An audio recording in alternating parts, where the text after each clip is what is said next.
Tamim al-Dari, who had embraced Islam, he used to be a Christian, embraced Islam, an Arab. He got up and he said,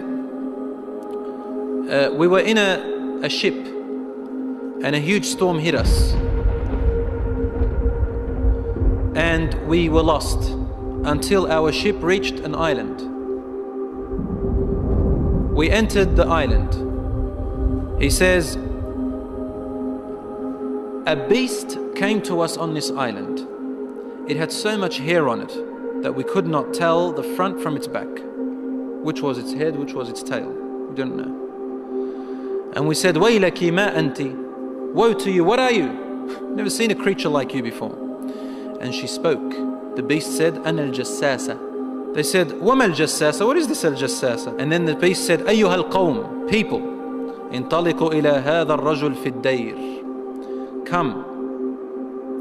Come to this man who is waiting for you in a dayr. A dayr was known in those days as being like a place where people used to worship.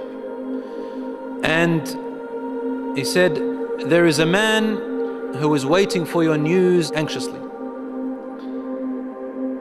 They said, we ran away from the beast immediately thinking it was a jinn. We entered this hut that was set for worship.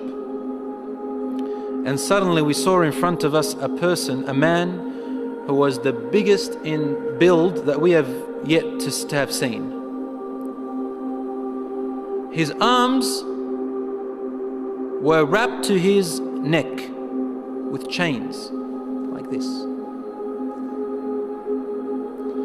And his head and arms were also chained together to his knees, to his legs, like this. So you can just look up, and he's chained up really well, couldn't move.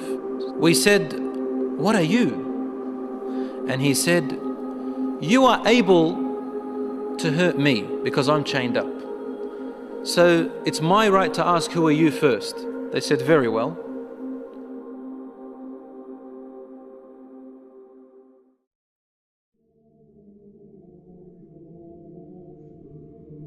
We are people from the Arabs.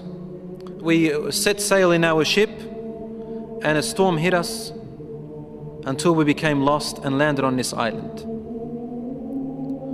We came to this island and we found this beast that came to us that had so much hair on it, and it led us to you.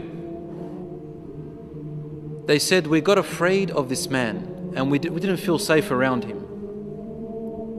However, the man said to us, tell me about the palm trees of Baysan. Baysan is a city in Jordan.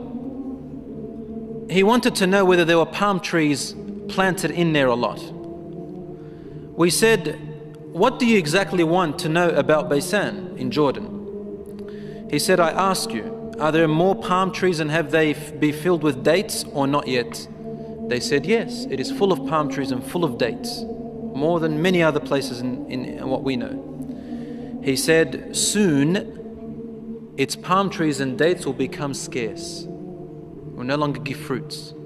Today, really, in Jordan, dates are scarce now. It used to be in history, abundance. Now listen. He said, now explain to me about Buhayra Tabariyya. You know what Tabariyya is? Which ocean, which sea that is? Okay, the Tabariyya Sea. It's also close to Asham.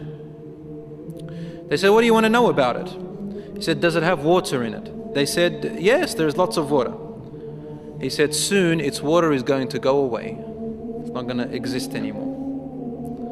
And truly today, the water has gone drier than before.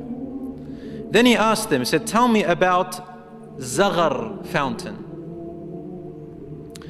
Zaghar fountain, probably about 3 days journey if you wanted to walk away from Jerusalem, Bayt al-Maqdis, that's where that fountain is. So basically in what we call Israel today.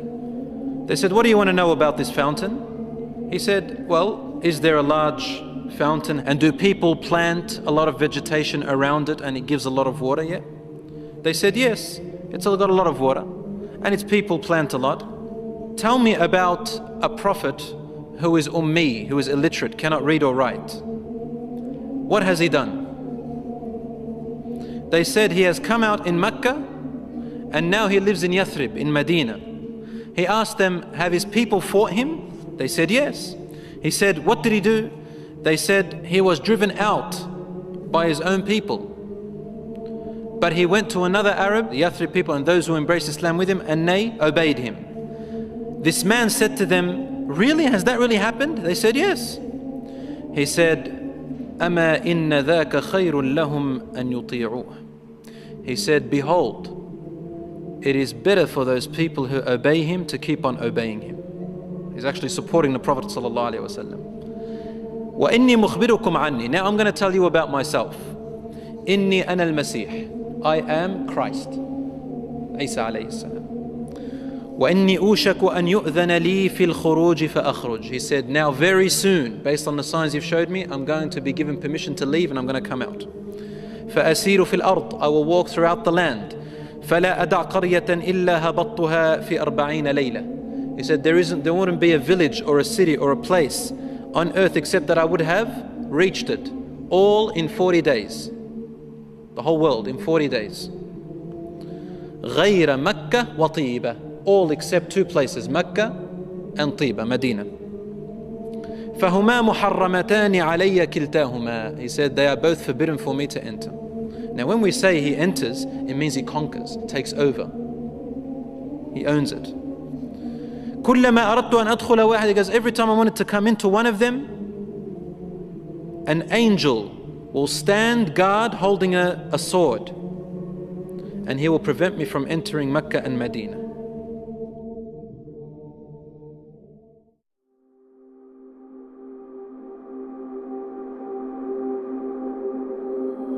Rasul sallallahu alayhi wasallam